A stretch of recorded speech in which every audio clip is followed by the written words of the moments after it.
É interessante, né? Porque eu assisti uma fala sua aí um dia no Instagram, e você falava assim, ah, cara, eu ando de Porsche, eu mostro, você comprou uma Porsche agora para o pessoal ver que eu não sou um maluco que fica falando que eu amo os espíritos, eu sou um empresário, eu sou uma pessoa séria, né? Eu trabalho, eu sou uma pessoa de sucesso, porque uma pessoa que é maluca, esquizofrênica, ela não consegue ter uma vida de sucesso. Isso é verdade. Por Né? exemplo, Isso que eu acho interessante que você faz, porque você tenta mostrar que você não precisa ser uma pessoa culta, falar de coisas extrafísicas, igual, por exemplo, Edivaldo Franco, Chico Xavier, para mostrar que você é um espírita sério. Então, você traz essa questão aí, que você é uma pessoa de sucesso, para dizer que você não é uma pessoa que está viajando, por exemplo. Né, véio? Acho isso interessante. sim, porque tem uma diferença muito grande, né? Uma coisa é um cara, você fala assim, ah, eu converso com os espíritos. Muita gente pensa, o cara é louco. Muita gente pensa. Agora, quando você fala, Uhum. eu aluguei esse apartamento que eu estou em Recife, eu aluguei no Airbnb.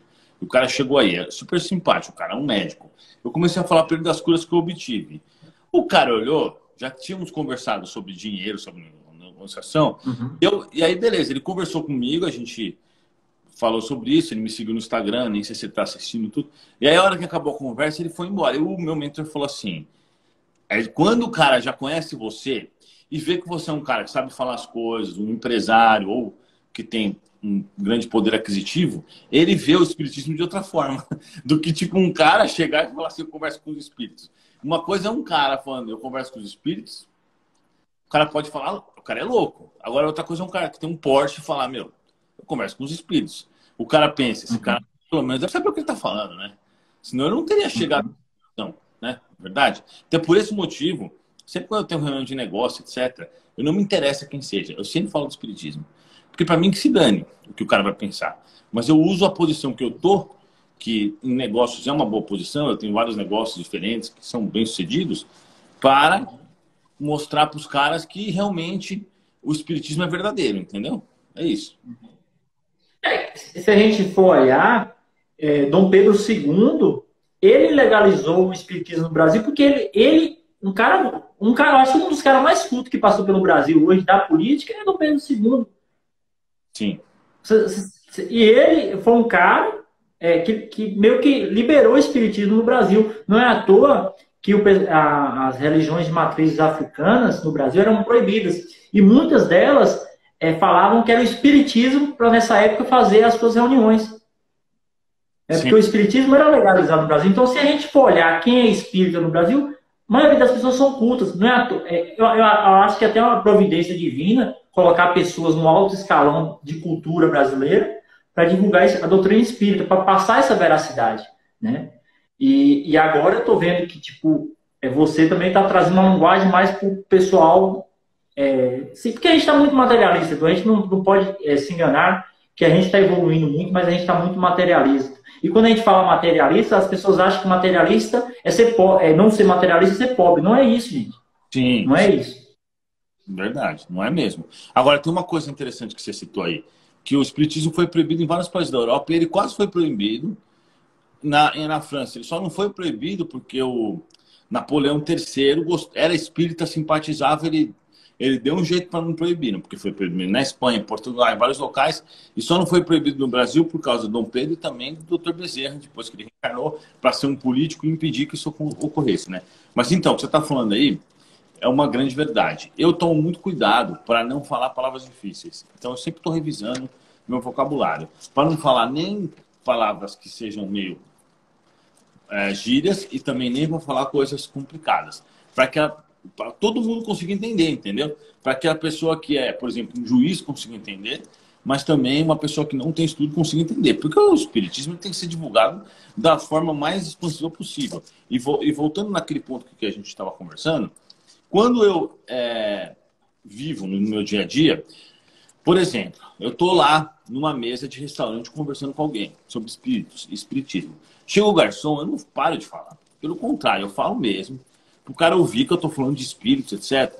Para que entre isso na cabeça dele, ele reflita nisso durante os próximos dias, ou meses, ou sei lá, ou o seu inconsciente reflita nisso. Mas eu acho que o espiritismo tem que ser falado, tem que ser exposto. e tem que ser colocado. E eu utilizo todos os recursos que eu tenho para fazer isso, entendeu?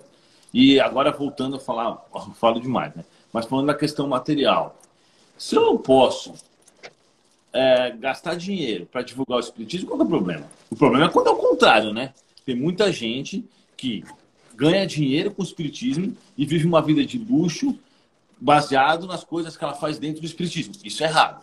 Isso com certeza é errado. Mas o que eu faço é o contrário. Eu pego o meu dinheiro que eu ganhei trabalhando, que não tem nada a ver com o espiritismo, e gasto para chegar no espiritismo. Eu acabei de fechar parcerias com outros canais do Instagram que vão divulgar os meus vídeos. Mas por que eu faço isso? Não é para ganhar dinheiro. Pelo contrário, eu estou pagando do meu bolso.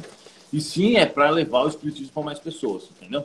Legal, legal, Edu. E outra coisa também, que minha página, eu trabalho um pouco da lei da atração, né? Porque eu acredito isso, porque como eu estudei PNL e hipnose, eu percebo que quando a gente está com a mente positiva, porque a PNL diz que tudo que a gente foca expande. Então, se a pessoa está focada no positivo, na oportunidade de dinheiro, vai expandir, né? Então, assim, não significa que a gente tem que ser espírita pobre. E uma coisa que você falou esses dias, e eu achei muito interessante, que você falou assim, que o dinheiro está muito na mão dos maus. Sim. Por isso que as pessoas boas precisam prosperar, para que essa questão fique equilibrada, né? Então, assim, quando a gente ficar nessa crença limitante, que a pessoa que fala de espiritualidade, ela tem que ser humilde, tem que ser miserável, aí a pessoa que tem um coração ruim e ela tem as artimanhas, pessoas de negócio, porque eu trabalhei no jornalismo político.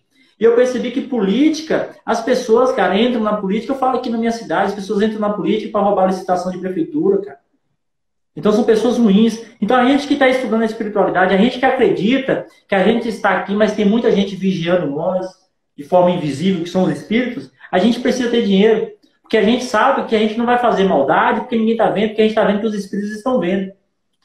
Por isso que pessoas boas precisam buscar grana para ficar equilibrado.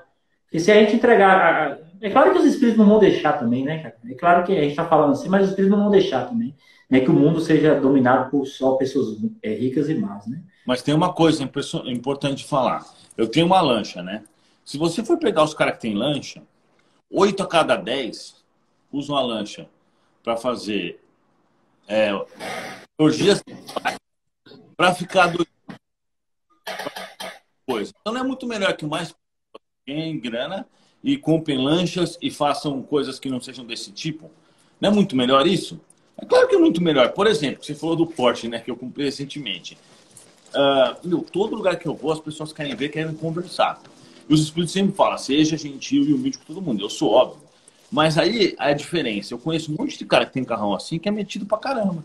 Então eu prefiro fazer minha parte, que é ter realmente um poder aquisitivo bom e mostrar para as pessoas que alguém que tem um carrão desse pode ser gente fina e humilde e simples igual eles. Entendeu? Então acontece isso mesmo. Você para no posto de gasolina, as pessoas vão falar com você, quer perguntar, quer tirar foto quando você tem um carro assim. E eu faço isso da melhor forma possível, para realmente mostrar para as pessoas que não é porque alguém tem grana é diferente do outro, entendeu? Todos nós somos iguais. E isso é muito importante. Então chega de deixar o dinheiro na mão dos caras que usam de forma ruim. Então, muita gente que tem grana, usa o dinheiro com prostituição, com droga, com bebida. E a gente não deve deixar que isso aconteça. Como? Não dá pra gente ir lá e pegar o dinheiro dos caras. A gente tem que trabalhar e fazer a gente ganhar grana para poder usar de forma mais justa. Por exemplo, com os projetos de ajudar os cachorros, de ajudar as crianças e vários projetos que a gente tenha. Mas eu acho que é importantíssimo você fazer o máximo para obter o seu espaço material para poder fazer o bem. Então, acho que é obrigação das pessoas fazerem o possível para ganhar dinheiro. Basicamente é isso.